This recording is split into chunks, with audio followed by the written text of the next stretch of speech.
Well, if you drive an RV, you may know the feeling of getting blown around all over the place, white-knuckling on your steering, feeling like that body is swaying all over the place. Well, today we're going to try to fix that by installing a new front sway bar from Hellwig. This is a 2008 Winnebago Outlook on the E450 chassis, Ford E450, and we're going to replace that sway bar. Now, I've already done the rear, and I'll go over a few of the other suspension upgrades that I've done to try to make this vehicle drive as great as a 15,000-pound house that flows down the road can drive. But this is going to make a huge difference. I'll show you how to install the sway bar, and then we'll do a little road test and see whether it was worth it. All right, let's go over all the tools you're going to need for this job. Surprisingly, not that many. PB Blaster, spray that on the bolts before you remove them. You're going to need a torque wrench, and let's see what sizes we got here. You're going to need a 3/4. And then this was actually to loosen my steering stabilizer. You shouldn't need this one. That's a 16. And here we've got a 15 millimeter. And then a 3/4 wrench, because you're going to have to hold one side of your bolt while you are tightening. And then I used a smaller. You're going to need a socket extension as well. And then some jack stands. Recommend the jack stands to hold the sway bar while you are tightening it, unless you got a friend that's going to sit under there and hold it. But let me just warn you, that thing's beefy. Let's check out what comes in the box from Hellwig. Here we've got our new sway bar, and then here's our end links and everything we'll need to attach our new bushings. We'll go over all of that as we do the install. Let's take a quick look at the current sway bar that is in the front. All right, so we crawl under here. Okay, so here is our stock sway bar. One of the things you'll see, especially once I get it off, is how much smaller it is than the new sway bar. And then we can see that's where it connects the bushings to the frame. I've already sprayed those with PB Blaster. Do yourself a favor. Spray them with PB Blaster, because if not, you know, they've been on there for 20 years at this point. They get a little cranky after being in one position for 20 years. So you're definitely going to want to hit it with some PB Blaster. And then we're going to pull the sway bar off. One of the things you can see right there, this current stock configuration actually goes through the frame in the hole. The new one by Hellwig will not do that. We'll have some mounting points that will go just underneath that frame. You'll see that as we go. So the install looks slightly different than the stock version, but this should really help that sway on the front and prevent you from feeling like that front is bouncing all over the place. All right, first thing we're going to do is we're going to take the old sway bar off. These are 15 millimeter bolts. We're going to pull those off. Now, I'm not going to record this part, okay? There's one here and there's one there, and then you do the one on the other side. If you can't do this without me recording it, stop what you're doing and pay someone to do this for you. Okay, so we're just going to take these 4 out, and then you got to keep these because Hellwig wants us to use them on our new install. Okay, so 4 bolts out, and then we'll be able to pull our old sway bar off. All right, PB Blaster is a miracle worker. These are actually coming off fairly easily. Oh my gosh. All right, time out. I need a longer extension. Okay, we got our 4 bolts off. We're keeping those. We're going to need them later. Pro tip, use a jack stand to set it under the sway bar. These things are pretty heavy, especially this is going to be really helpful when you get the new one on there, which weighs probably about double what this one weighs, and it's very hard to hold into place. You can use a jack stand for that, or in my case, make your son come out and hold it because he gets free rent and gets to come and camp with Dad. Okay, so we're disconnected here. We can pull these bushings off, and then we got to pull the old sway bar out of the frame and get it off the vehicle. Okay, key point here is pulling this off without slamming yourself in the face. All right, old sway bar. Let's do a quick compare with the new one. Check out that comparison. Way thicker sway bar, and then rather than go through the frame, this one's going to sit underneath, and we're going to use our U-bolts to build a little bracket around the bottom side there. So, all right, now we got to put some lubrication on the inside of these bushings, and they give you the lubrication. All right, let's get about half of that on there. Get the other one. Also, I got to recommend, get some gloves. Your hands are going to be nasty pulling these old parts off of there. Pretty gross stuff. I like these little orange gloves. I get them from Amazon. And oil change, car maintenance, gross house stuff. Get a little more on here. Okay, then we're going to put this right around the new sway bar, just like the old one was. All right, so notice that these U-bolts here, or these frame mount pieces, are a little bit different than the other one. The other one only had one piece. We've actually got two pieces, and the smaller one goes on top. This actually needs to flip around. I've got it upside down, but we'll flip it around when we get it under there. So the bigger one goes on the bottom, smaller one goes like that, and then falls off. And now you can see why you need a friend to help you hold this in place while you mount it on there, because it is quite heavy. So the next thing we've got to do is hold this into place and get our bolts under there so that the bolts can then hold the weight of the sway bar. But this part needs to go down, so I got to reverse it. We'll flip that over. All right, so we got two jack stands here, and then here are our U-bolts. So we got one on the bottom, and then the second one on the top. And then we're going to use our old bolts, and we're going to go right in there. Okay, so this is going to go back where the other one was. And a key point here is you've got to get above your steering linkage here on both sides. Make sure you go above, don't go below. And then you're going to attach this loosely. Going to need a friend. Like I said, in my case, my son's going to help me hold it. It's going to be very challenging to hold this up with one hand and guide the bolts in with your other hand. Okay, almost there. Okay, almost. Golly, this thing's heavy. Should I move the jack up a little? No, because it won't. I don't think I'll go high enough to hold it right now. All right, holy moly.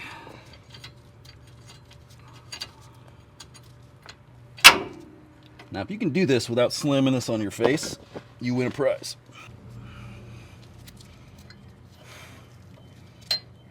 Where the heck is this other hole? Golly.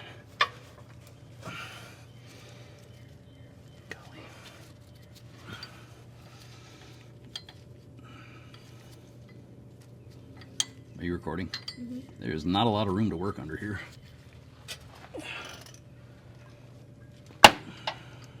This part's a little harder. This side's a little harder than that other side because the steering stabilizer is in the way. Which, if you haven't replaced your steering stabilizer, I'd actually probably recommend that before you do this sway bar. But hey, unfortunately, we didn't quite catch it, but I did manage to drop one of these on my face. Which is a great story for later. What happened to your face? Alright, so ran into a problem connecting this left side, and that issue is my steering stabilizer. You know, a second ago I was singing the praises of a steering stabilizer. Is actually in the way, and it's that piece up there. This guy needs to move that way about a millimeter, and then I'll be able to get this bolt through, because this one doesn't actually want to thread. So you can see that hole not quite lined up there. So I'm going to loosen up the steering stabilizer, slide it slightly that way if I can. And it looks like this might need to come down a little bit. So hopefully these two parts are compatible, because the steering stabilizer is incredible. That's a Roadmaster steering stabilizer, and that makes a huge difference going down the road. So hopefully I can get this adjusted to where we can get those bolts in and keep the steering stabilizer on. All right, so we got our bolts loosely attached here. I had to just loosen this to slide it back a couple millimeters. The steering stabilizer bracket was in the way. Now we're going to go over the I-beam with this U-bolt, and I can kind of give you a look at what we're going to do. So this U-bolt goes over the I-beam. We're attaching it to this bracket. It's got two holes. The bigger hole you want to leave toward the front, facing the hole in your sway bar. Okay, so the sway bar is going to go here. And then we've got bushing. You got your big bolt like this, right? Bushing, bracket, bushing, washer, spacer, washer, bushing, sway bar right there, okay? And then bushing going this way. And that little smaller part will fit over the hole in the sway bar. And then our a washer, and then our lock nut, okay? So they give you tons of washers. This is a time when we got to realize that their instructions kind of suck. It looks like this was printed on a Xerox machine from 1994. You know, no knock on 1994, great year, but these instructions are definitely lacking. You can kind of see they got an image there. The one online was a little bit better, high resolution, but one of the questions I had was it doesn't tell me whether or not here in the picture they've actually got a washer on there, and so I'm going to have to pull those bolts out and put a washer. Their instructions did not mention the washer, but we'll make that change after we get this all lined up. Now, one thing to watch out for is to make sure your sway bar is centered in your vehicle. Now, I was using a very scientific method of just using 2 fingers here, 2 fingers on that side. When you're laying under there, you can use both hands and just make sure you're feeling about the same gap on either side. Now, of course, it's not tightened up yet, so once it tightens up, it's going to shift slightly, so you'll have to double check that. We're gonna get everything connected loosely, working on that U-bolt under there. We'll get everything connected loosely, and then I'll give you a visual of what that looks like before we tighten everything down. All right, we've got everything loosely connected. See our bracket here connected up to the sway bar with those bushings in between. And then here's our bracket connected up to the frame. And then tried to use the finger test to make sure we were straight. Interestingly enough, as I'm doing this steering stabilizer, it is awfully close to this sway bar. So once we get everything tightened up, now this should lift a little bit once I tighten it up. Hopefully we'll have better clearance around the steering stabilizer.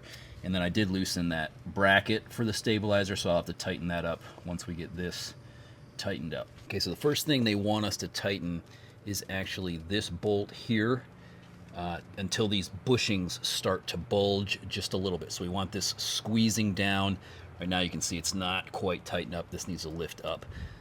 Right now the weight of the sway bar, you know, wants to come down, but once we tighten this up against the frame, it's going to push it up that way a notch. We still have to go up that way as well. All right, so we got this part tightened down. You can use a 3/4 inch wrench, stick that up top, and then use your socket set down here to tighten that up. The instructions say you just want to get these tight to where they start to bulge a little bit. And it was a lot of work to get that all the way down there. That's how much travel it came down. So now what we got to do is we got to shift these. We want these end links to be straight, and then we're going to tighten everything down. And with the proper torque specs, they have those in the instructions. And then we can also go ahead and tighten this up to the frame as well. All right, let's take a quick look at the finished install. Okay, so we got these all torqued down, and then this guy is connected. Something interesting here. This thing is within 1 millimeter of my steering stabilizer. I mean, just, you can barely fit anything in between these two. I may have to give Roadmaster a call and just check with them and make sure that's okay. Now, the most fun part of the instructions actually says they want you to bounce the vehicle and make sure it's not hitting anything. So I don't know about you, if you're working on an RV, my body weight's not going to bounce this thing too much. But I guess they just want, in general, to make sure that nothing is, you're not hitting a brake line, you know, any of that. You got good clearance from all your hoses and all that fun stuff. So, okay, I think we're ready for a test drive and see how it performs. All right, install's all done. Just got back from our test drive, and I gotta say, it makes a huge difference. The two biggest areas that you're gonna notice: first, the vehicle feels on that front end much tighter as you're going down the road. You're not feeling that body roll, the flopping, but where you really notice it is in the second area. That is when you are taking turns. Now, this is definitely not a race car. However, I was on a 45-mile-an-hour road that was fairly windy, and I've noticed I was able to take those turns at a much quicker speed, not having to slow down as often, because I'm used to feeling that front end really roll left or roll right. So I gotta say, it was pretty impressive, made a huge difference. Let me know in the comments if you've got questions about how to install that sway bar. I've already done the one in the rear, and then I'll put a video up here if you want to see some of the modifications that I've made to the rear of this vehicle. That really, that was where a lot of the work was done, making this vehicle drive pretty good down the road. In fact, I'll say, after that test drive, it's time for my wife to try driving the RV. Well, this is Jason for Poodle Dad. Subscribe if you want to see more content like this. If this was helpful, definitely hit that like button, and I'll see you in the next one.